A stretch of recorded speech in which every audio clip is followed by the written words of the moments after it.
The biggest lie about money.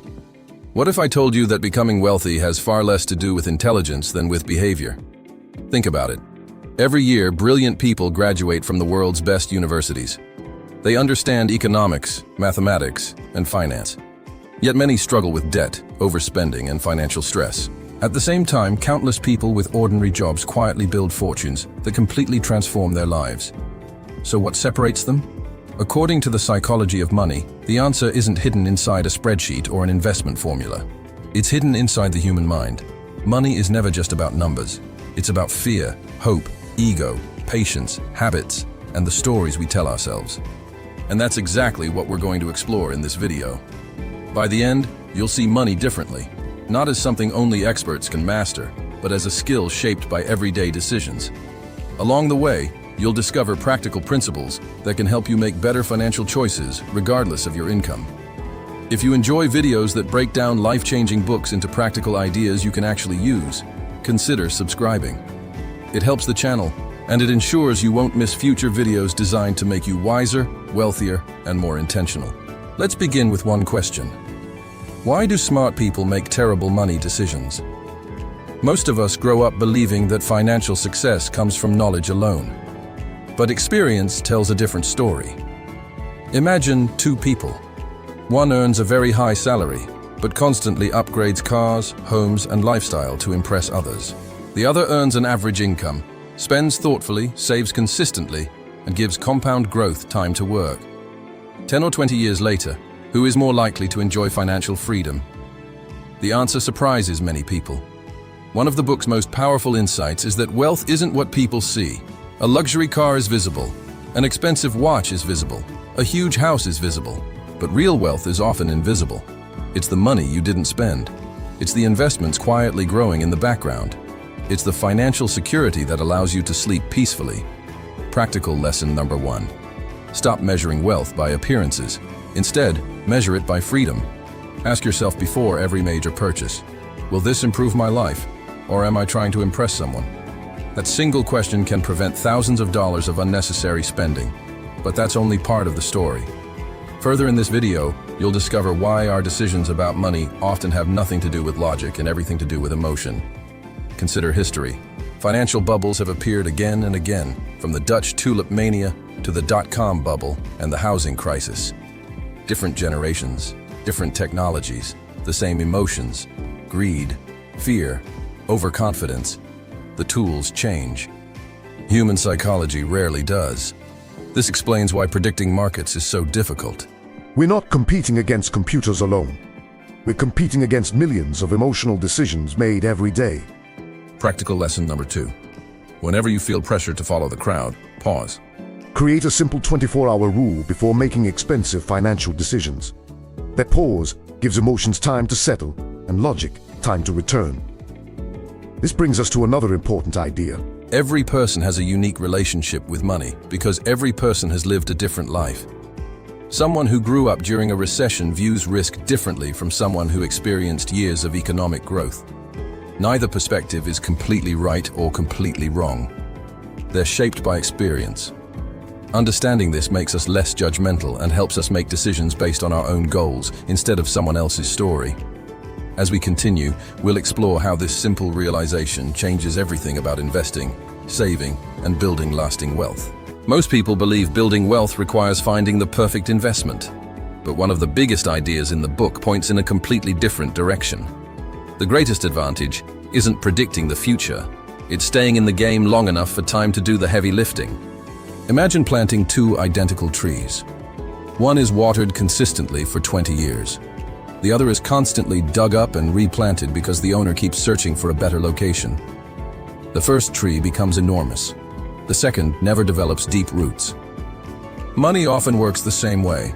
Many investors jump from one trend to another. They chase hot stocks, panic during market crashes, and abandon long-term plans after short-term disappointments. The book reminds us that consistency usually beats excitement. History offers powerful evidence. Some of the world's greatest fortunes weren't built through one brilliant decision. They were built by allowing compound growth to work over decades. Compounding looks slow in the beginning. For years, it feels almost invisible. Then something remarkable happens. Growth begins creating more growth. Small gains generate larger gains, which generate even larger gains. This is why patience becomes one of the most valuable financial skills anyone can develop. Practical lesson number 3. Instead of asking, how can I get rich quickly? Ask, how can I keep making good decisions for the next 20 years? That single question changes your entire approach to money. Now let's explore another idea that quietly destroys wealth. Lifestyle inflation. Many people receive raises throughout their careers, yet their financial situation barely improves. Why? Because every increase in income is matched by an increase in spending. A nicer apartment, a newer car, more expensive vacations, luxury subscriptions. The finish line keeps moving. The book suggests that true financial independence comes from creating a gap between what you earn and what you spend. That gap becomes savings. Savings become investments. Investments become freedom. Practical lesson number 4. Whenever your income increases, commit a portion of every raise to investing before upgrading your lifestyle. Even a modest percentage can dramatically change your future over time. Further in this video, we'll discover why having money isn't the same as controlling money. Perhaps the most underrated financial asset isn't intelligence or income, it's flexibility. When you have savings, you gain options. You can leave a toxic job. You can start a business. You can take time to learn a new skill. You can respond to emergencies without panic. Money's greatest value is the ability to control your time. That's a form of wealth that rarely appears in photographs, but transforms everyday life. Think about your own goals. Are you working only to earn more? Or are you building the freedom to choose how you spend your days? That question may be more important than any investment strategy. As we continue, another surprising principle begins to emerge, one that explains why avoiding catastrophic mistakes can be even more valuable than chasing extraordinary returns. Building wealth isn't about making perfect decisions. It's about avoiding the decisions that can permanently damage your future. The highest return on money isn't always a bigger portfolio. Sometimes it's peace of mind. Think about 2 investors. One constantly checks market prices, reacts to every headline, and loses sleep whenever the market falls. The other understands that volatility is part of investing. Instead of chasing certainty, they focus on a long-term plan and stay committed to it. Years later, who is more likely to succeed? Not necessarily the person with the highest IQ. Usually, it's the one who remained emotionally consistent. One of the central ideas in the book is that every financial decision has a psychological cost. If an investment earns great returns but keeps you anxious every day, was it really the best choice for you? The answer depends on more than percentages. It depends on whether you can stay invested when things become uncomfortable. Practical lesson number 5. Create a financial plan you can follow even during difficult times. The best strategy is the one you'll stick with when emotions are running high. Now let's connect this idea to uncertainty. No one knows exactly what the future will look like. Markets change, jobs change. Unexpected events appear without warning. Trying to predict every outcome often creates more stress than success. Instead, the book encourages preparing rather than predicting. Emergency savings, diversified investments, reasonable expectations. These habits don't eliminate uncertainty, they help you survive it. History repeatedly shows that the people who remain prepared often recover faster than those who believed nothing could go wrong. Practical lesson number 6. Build a margin of safety into your finances. Save more than you think you'll need. Spend less than you can afford. Leave room for unexpected events. That margin creates confidence when life becomes unpredictable. Further in this video, another surprising principle begins to emerge. Many people believe financial success comes from always being right. In reality, long-term success often comes from accepting that you'll sometimes be wrong. Even outstanding investors make mistakes.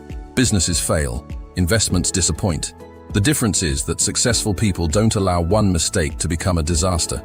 They learn, adjust, and continue. Perhaps that's the most encouraging lesson of all. You don't need perfection to build wealth. You need resilience. As we continue, we'll discover why true financial freedom has less to do with luxury and far more to do with having control over your choices and your future. For many people, the biggest obstacle to financial success isn't a lack of income. It's the feeling that whatever they have will never be enough. Now let's explore one of the book's most profound ideas. The ability to recognize enough. In a world that constantly encourages comparison, it's easy to believe someone else's lifestyle should become your goal. A larger house, a faster car, a bigger investment portfolio. But comparison has no finish line. Every milestone simply reveals another person who appears to have more. According to the book, this endless pursuit often leads intelligent people to take unnecessary risks. History is full of examples. Successful investors who already had more money than they could ever spend continued taking greater and greater risks because they wanted just a little more. Many eventually lost fortunes they had already secured. The lesson isn't that ambition is bad. It's that risking what truly matters for something you don't genuinely need is rarely a wise trade. Practical lesson number 7. Define what enough means for your own life. Write down the lifestyle, savings, and freedom you actually want. When your decisions are guided by your own values instead of comparison, you're far less likely to make emotional financial choices. Now let's connect this idea to one of the greatest hidden costs in personal finance: ego. Many purchases aren't made because we need them.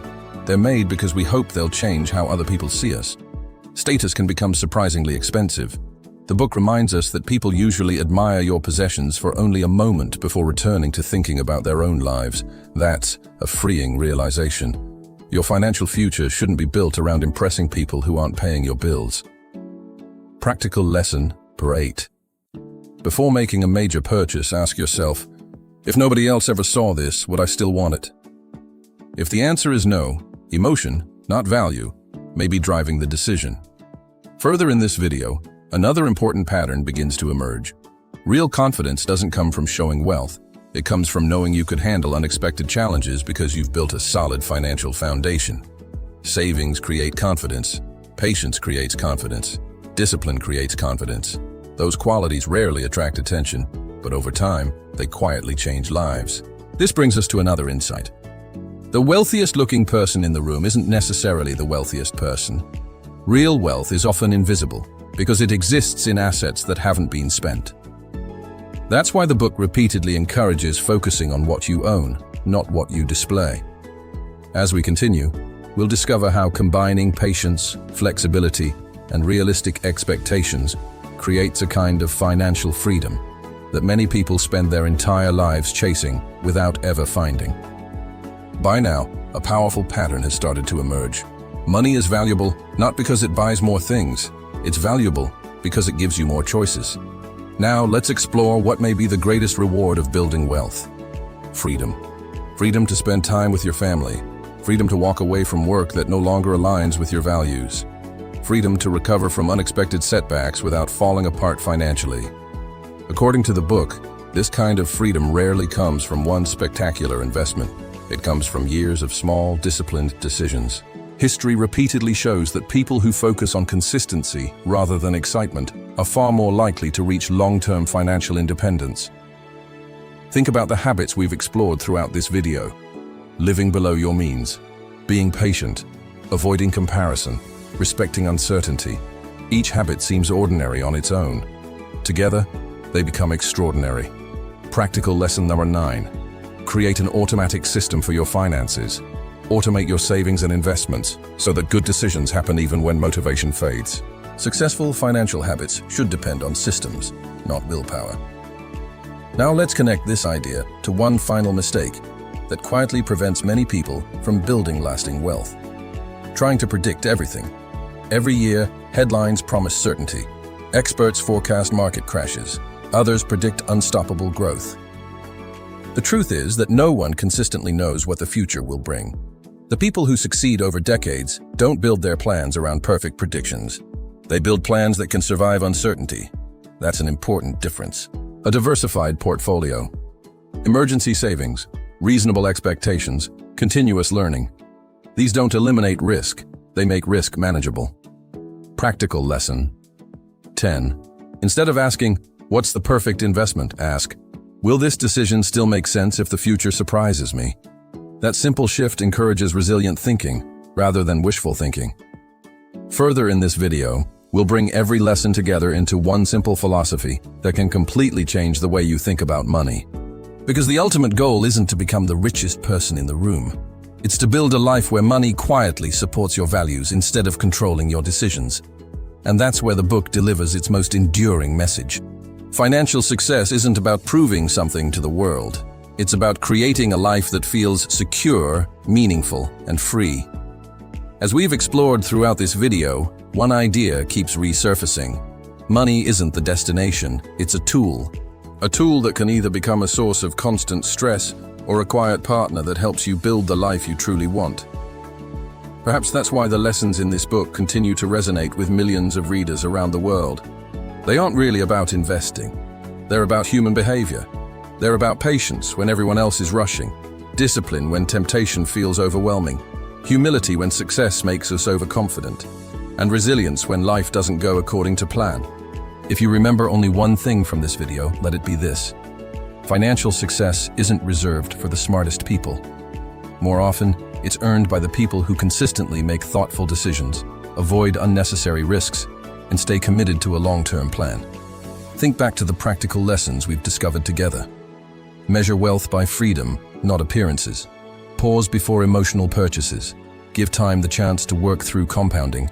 Invest before upgrading your lifestyle. Choose peace of mind over chasing the highest possible return. Prepare for uncertainty instead of trying to predict it. Decide what enough means for your own life. Refuse to let comparison dictate your financial choices. Build systems that make good habits automatic.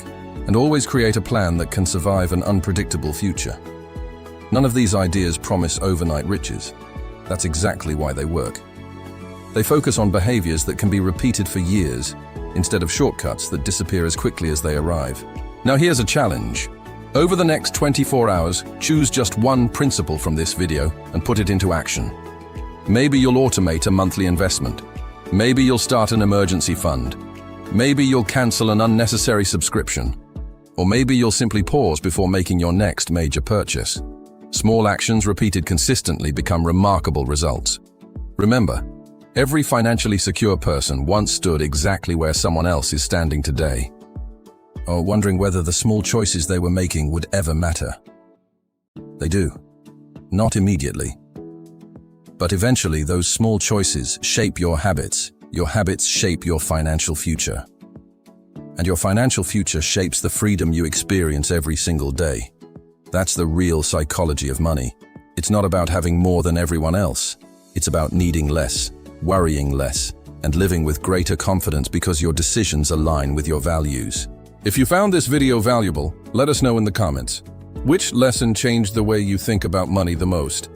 If this video helped you see money from a completely different perspective, don't forget to like the video, subscribe to The Turning Page, and share it with someone who could benefit from these ideas.